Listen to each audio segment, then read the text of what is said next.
responsabilidade tributária dos grupos econômicos, eu acho que é um tema, assim, a minha visão, a minha apresentação está muito mais como advogada falando do que como uma doutrinadora, uma professora, né, alguém que está escrevendo artigo. A minha visão hoje vai ser assim, porque eu estou vivendo até isso na advocacia com uma perplexidade, né? Ou seja, a responsabilidade tributária sendo imputada às empresas dos grupos que fazem parte do grupo econômico, no meu ponto de vista, de uma maneira com o devido respeito às procuradorias e tudo mais, mas sem critério. E, por outro lado, também vejo, muitas vezes, empresas e grupos empresariais também, muitas vezes, se formando novas empresas para fugir de responsabilidades todas, né? Não só tributárias, como trabalhistas, etc. Então, assim, qual movimento talvez a gente tenha que fazer para mudar essa história? Porque os excessos de um lado e de outro estão contaminando a vida corporativa, o mundo dos negócios. Hoje, quando você vai vender um grupo que queira vender uma parte dos seus negócios, uma das empresas do grupo, ele tem que sofrer uma due diligence para todo o grupo. E, às vezes, um segmento tem um problema específico e assim, por exemplo, eu já passei por isso, ou seja, dá um parecer negativo para que o meu cliente comprasse uma empresa do grupo, estava comentando isso com o Edmar, em razão, assim, o STJ, a gente vai ver aqui, em tese, ele entende que só vai dar responsabilidade se as duas empresas do grupo participarem do faz-gerador. Mas, para você chegar no STJ, você tem que ultrapassar a nossa querida e famosa súmula 7, né, de passar da questão probatória. Então, isso para a empresa é muito difícil. Então, a gente que está na advocacia do dia a dia, e hoje é muito difícil você falar de uma empresa só, um grupo que só... a gente já fala em grupo, né? Uma PJ única, né? Porque, pelas mais diversas razões, elas se dividem. Então, realmente fica muito difícil. E a gente vai, né, na vida a gente vai, nada se cria, tudo se copia, a gente vai se autocopiando, né? Então, como eu já tinha dado essa palestra, eu fui revisitar o que eu tinha escrito, e agora eu estava até olhando aqui na internet, falei, meu Deus, eu estou citando uma menção normativa, será que ela foi atualizada? Aí quase tive um chilique aqui, que eu vi que ela teve uma atualização dia 31 de outubro agora, falei, meu Deus, é bem na parte que eu vou falar, mas não foi, né? Ainda bem. E aí eu fui revisitar a jurisprudência do STJ, e vi que ela, que era muito firme, já, entre aspas, favorável ao contribuinte, não estou sentindo mais tanta firmeza, né? Então, a gente precisa analisar isso. Bom, como é que começa? Aonde está efetivamente a possibilidade de uma responsabilização de diversas empresas do mesmo grupo econômico? Daqui a pouco a gente fala o que é o grupo, mas eu só vejo, né, depois vou passar outros dispositivos legais, mas a previsão do artigo 124 do CTN, que vai falar que são solidariamente obrigadas as pessoas que têm um interesse comum na situação que constitua o fato gerador da obrigação tributária, a obrigação principal. Então, partindo desse pressuposto, só poderia haver solidariedade no grupo econômico se realmente mostrar que duas pessoas jurídicas realizaram aquele fato, o fato gerador, o que é muito difícil. Vamos aqui já concluir que isso não é fácil. As duas pessoas jurídicas concorrerem para o mesmo fato gerador. Elas estão juntos no mesmo imóvel. Até é um dos exemplos que está na jurisprudência do IPTU. Sim, aí na jurisprudência da STJ. Aí elas vão ser responsáveis, solidárias, mas isso elas já seriam, porque elas estão no mesmo imóvel, não seria pelo grupo. Outro dispositivo que poderia ser aplicado seria o artigo 50 do Código Civil, que vai falar do abuso da personalidade jurídica. Um artigo que eu acho que traz essa solidariedade, trouxe já há 2 décadas, sem grandes discussões, e eu vejo que nisso talvez seja até uma falha nossa, até como advogado, como doutrinador, às vezes a gente briga em tantos segmentos e não briga em outros. Quando a gente pega o artigo 30 da Lei 8.212 de 91, que é a lei do INSS, o artigo 30 fala que todas as empresas do grupo são solidárias, e ponto. Né? Sem necessidade de fraude, de dolo, faz parte do grupo, vai pagar. Isso, certamente, numa visão trabalhista, porque eu, pelo menos na minha visão, eu entendo que toda essa questão da solidariedade do grupo econômico vem da esfera trabalhista. Tanto que, na minha experiência, pelo menos nos processos que eu atuo, algumas vezes já aconteceu da Procuradoria juntar uma sentença trabalhista. Eu não sei se já aconteceu com vocês. Né? De juntar às vezes, né, cidade do interior, né, é um pouco mais comum isso. Recentemente eu tive isso em Santa Bárbara, né, sou de Campinas, Santa Bárbara é perto, num caso da cidade de Santa Bárbara, em que o procurador juntou uma condenação trabalhista em que o juiz falava que todas aquelas empresas faziam parte do mesmo grupo. Mas será que a gente está nas mesmas situações?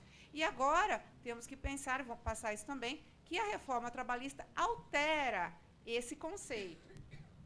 Então, talvez à luz da legislação trabalhista passada, esse artigo 30 da Lei 8.212 fizesse mais sentido do que à luz da legislação trabalhista atual. Então, eu acho que é o momento até de se voltar a questionar a constitucionalidade desse artigo 30. E o próprio artigo 135 do CTN, que nem vou me atrever a falar, depois que o professor Edmar já colocou, que vai aí dar responsabilidade pessoal. Aqui eu já falei do artigo 30 da 8.212. Então, a pergunta que a gente vai tentar responder é, pessoas jurídicas pertencentes ao mesmo grupo econômico, mas com atividades distintas, podem ser consideradas como tendo interesse comum na ocorrência do fato gerador? Gente, interesse comum pode ser tudo. É um problema, né? Esses dispositivos que falam algo, cabe tudo. Fala assim, olha, falando agora pelo lado, né, da Procuradoria, da Secretaria de Fazenda, olha, se acima, vamos dizer que nós estamos falando de um grupo, que são várias empresas irmãzinhas e você tem a controladora. Se todas estão voltadas para trazer lucro para a controladora, né, se a ocorrência do fato gerador de uma vai para menos, né, para que ocorra menos o fato gerador, vai concorrer sempre para o lucro da primeira, então você volta para a controladora e depois poderia, em tese, voltar para todo o grupo. Mas quer me parecer que esse não seria a melhor interpretação. Né? Teria que se mostrar que realmente é mais do que isso o interesse comum. Como eu disse no início, eu acho que tudo isso começa na seara trabalhista. A gente tem realmente um problema com a seara trabalhista. Eu não vou nem entrar no mérito que os juízes e tribunais têm falado que não vão aplicar a nova legislação trabalhista por entendê-la inconstitucional e vão aplicar incidentalmente a inconstitucionalidade dessas leis, mas hoje, até a aplicação da legislação trabalhista, que foi vigente até o dia 10 de novembro, o entendimento dos tribunais é pela solidariedade, independentemente de interesse comum entre as empresas, independentemente de confusão patrimonial, independente de saber quem que causou o débito, de quem aplica essa solidariedade. Alguém tem que pagar a conta do trabalhador. Então, esse eu acho que é o primeiro passo do cenário em que a gente vive. Mas, nesse cenário ainda, nós temos o STJ, que, na sua grande maioria, é favorável aos contribuintes, quando não se discute questão probatória. Quando chega para o STJ a questão, para ser considerado grupo econômico, para atribuição de responsabilidade na esfera tributária, é preciso ter o interesse comum e demonstrar o interesse comum? O STJ vai falar sim. Nesse sentido, o contribuinte ele é vitorioso na seara do STJ, porque o STJ é peremptório em afirmar isso. A gente vai ver isso em várias jurisprudências. Qual é o problema? Quando em primeira e segunda instância houve uma dilação probatória, em que juntou uma sentença trabalhista, pegou um relato de um oficial de justiça e tudo mais, o contribuinte não consegue fazer chegar mais a questão no STJ, porque em várias oportunidades o STJ vai dizer o seguinte, olha, a questão do interesse comum foi provada. O Tribunal de Justiça, o Tribunal Federal, já aceitou, para um lado ou para o outro. A gente vê também que a Fazenda também não consegue fazer subir quando também não conseguiu provar. Então, a gente tem que tomar muito cuidado, porque é uma questão para se ganhar em primeira e segunda instância. Não dá para correr esse risco, né, em razão dessa dificuldade que a gente tem no STJ de fazer subir, né, o recurso com o óbice que a gente encontra da súmula 7. Por outro lado, eu vou falar, gente, da minha realidade. Né? Então, eu peço vênia para se tiver outros procuradores, mas o que eu tenho visto, e eu acabo tendo, às vezes, uma visão um pouco mais geral, que a atuação é minha geral, e como a gente participa de muitas do diligence, a gente acaba vendo empresas do Brasil todo. E eu vejo as procuradorias da Fazenda, incluindo no polo passivo das execuções fiscais, as empresas do grupo. Não só os sucessores, as empresas do grupo como um todo, e levando isso, olha, a empresa que está devendo não tem condições de pagar, puxo lá e pego o grupo todo. E, além dos redirecionamentos para sócios e tudo mais. Baseado em que isso é possível? Né? Como que isso pode estar... Como é que surge essa possibilidade? Né? Me parece que, além dessa questão do cenário trabalhista, a legislação societária ela conceitua o grupo econômico. Né? Da mesma maneira que o Edmar já passou aqui a legislação societária falando do administrador, a gente também tem que visitar a legislação societária, a Lei 6404/76, para dizer o que vai ser entendido como grupo econômico. Então, no resumo aqui, o grupo econômico vai ocorrer quando a convergência de recursos ou esforços para a realização de determinados objetivos sociais, participação em atividades ou empreendimentos de interesse recíproco. Ou seja, você tem uma sociedade controladora e várias sociedades controladas embaixo. Isso é suficiente para representar a solidariedade na esfera tributária? Me parece que não. Que a análise desse artigo da lei da SA não permite inferir que, porque faz parte desse grupo, e esse grupo está caracterizado na forma da legislação societária, a gente poderia falar que há solidariedade entre o grupo econômico. Na esfera trabalhista, como eu disse, antes da atual reforma, já o conceito de grupo de empresas vinha no parágrafo 2º do artigo 2º, que, falando, sempre que uma ou mais empresas, tendo embora cada uma delas personalidade jurídica própria, estiverem sob a direção, controle e administração de outra, constituindo grupo industrial, comercial ou de qualquer outra atividade, serão, para os efeitos da relação de emprego, solidariamente responsáveis à empresa principal e cada uma das subordinadas. Então, vejam que a gente tinha duas realidades bem distintas. Uma previsão do grupo econômico societário, que não traz essa solidariedade, e uma legislação trabalhista que expressamente traz essa solidariedade. Então, me parece que jamais uma sentença trabalhista poderia ser trazida para uma execução fiscal, a não ser que ficasse provado na ação trabalhista, ali uma fraude, alguma coisa assim, a existência do grupo econômico. Por quê? Porque na legislação trabalhista vigente até 10 de novembro, nós tínhamos uma expressa previsão legal nesse sentido. Porém, a partir do dia 11 de novembro, que entrou em vigor a nova legislação trabalhista, isso mudou. O artigo 2º foi alterado, de tal modo que agora existe um parágrafo 3º que diz que dispõe expressamente que aquele requisito, olha, você fazer parte do grupo econômico é suficiente para dar solidariedade, não é mais. Tem que haver a demonstração do interesse integrado, a efetiva comunhão de interesses e a atuação conjunta. Eu acho que aí o mais difícil é a atuação conjunta, ou seja, as duas empresas atuarem da mesma maneira. É lógico, você está no mesmo grupo econômico e o funcionário atua para as duas empresas, é evidente que você vai ter solidariedade. Agora, nós temos grupos econômicos de atividades muito distintas, em locais diferentes, com segmentos de atividades diferentes, em que não há menor comunicação do funcionário entre uma e outra empresa.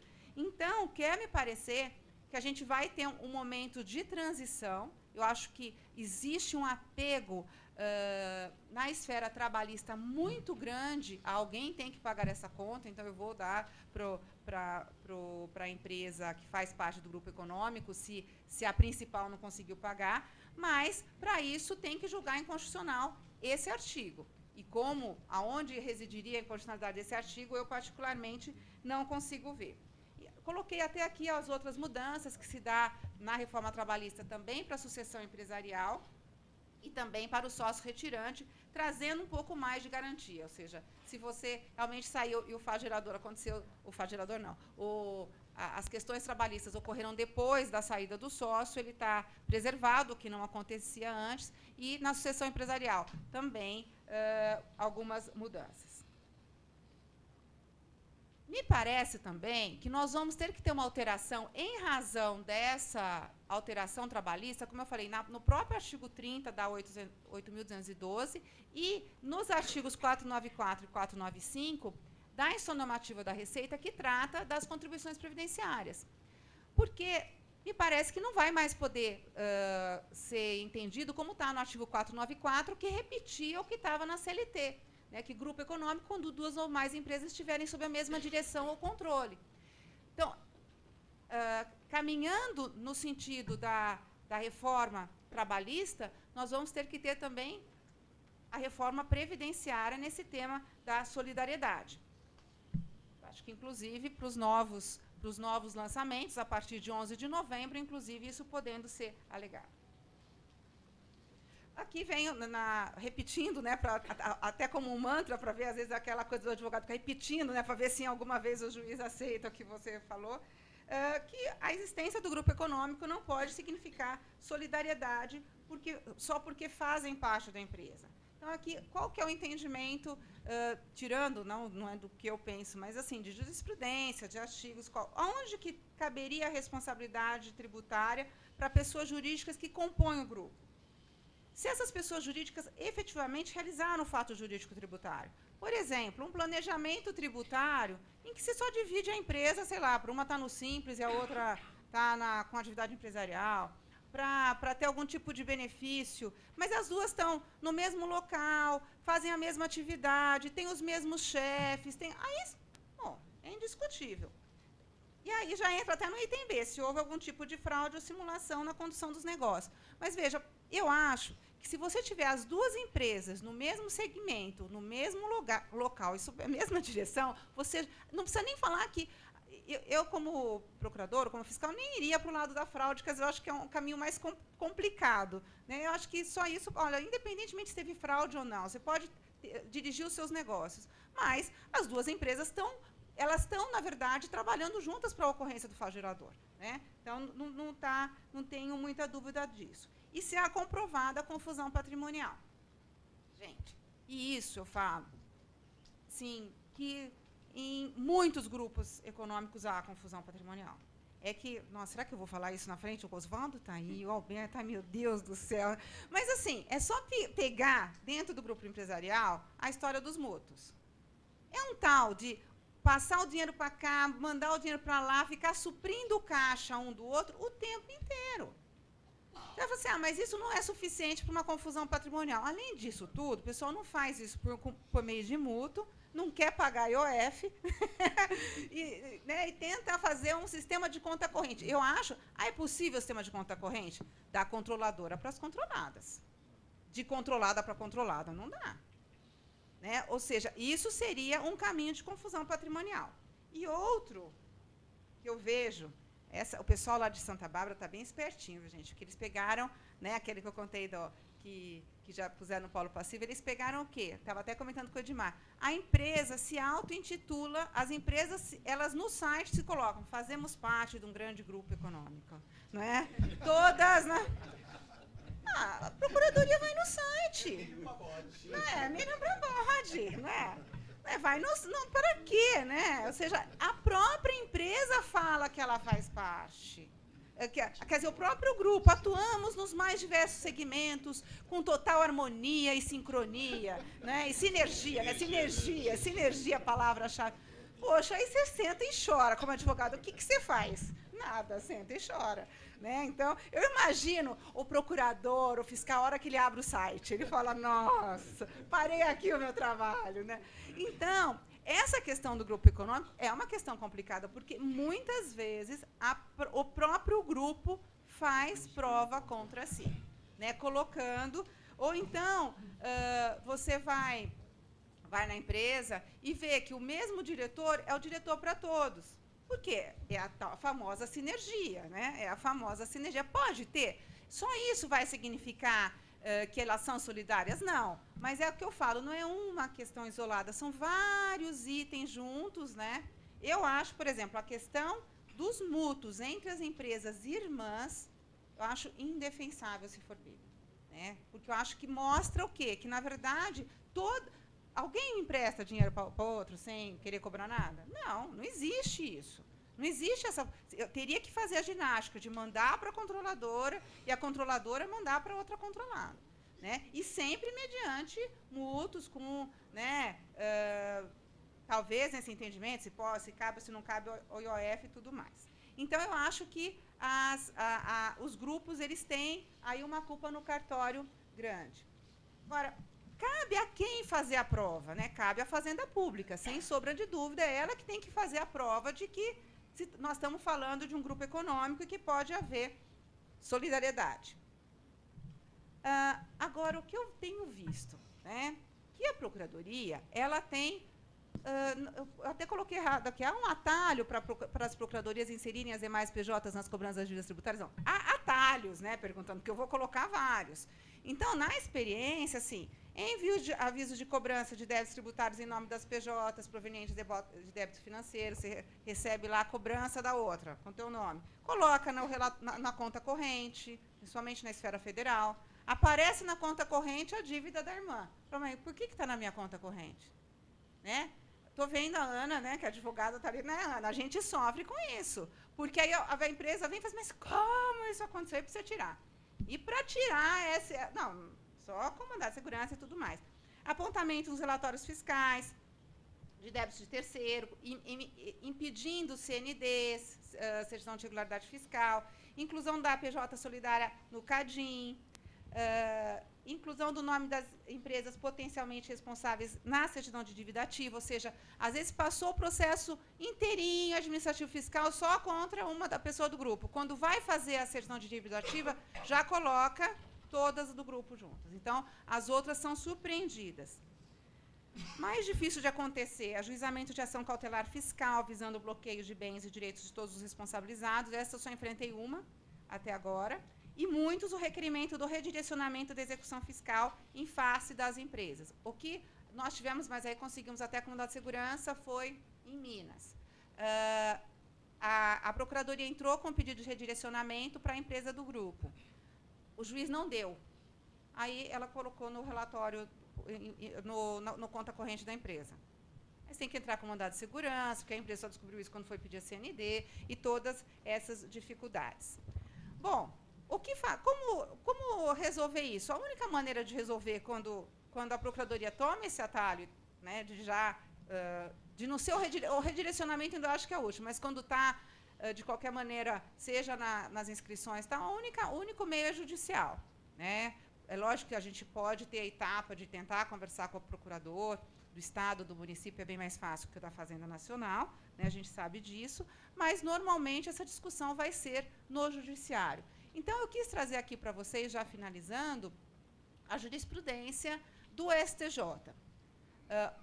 Como eu disse, a jurisprudência do STJ é a que vai dar esse norte, que até tranquiliza, né? Mas o STJ diz que tem que ter o interesse comum na ocorrência do fato gerador. Realmente, com relação a isso, até essa primeira, que é de 2008, eu quis trazer esse acórdão como inicial, porque me parece que esse talvez seja o mais citado por todos os outros que vieram depois, né, que é da ministra Denise Arruda, que fala, na responsabilidade solidária de que cuida o artigo 124.1, não basta o fato de as empresas pertencerem ao mesmo grupo econômico, o que por si só não tem o condão de provocar a solidariedade no pagamento de tributo devido por uma das empresas.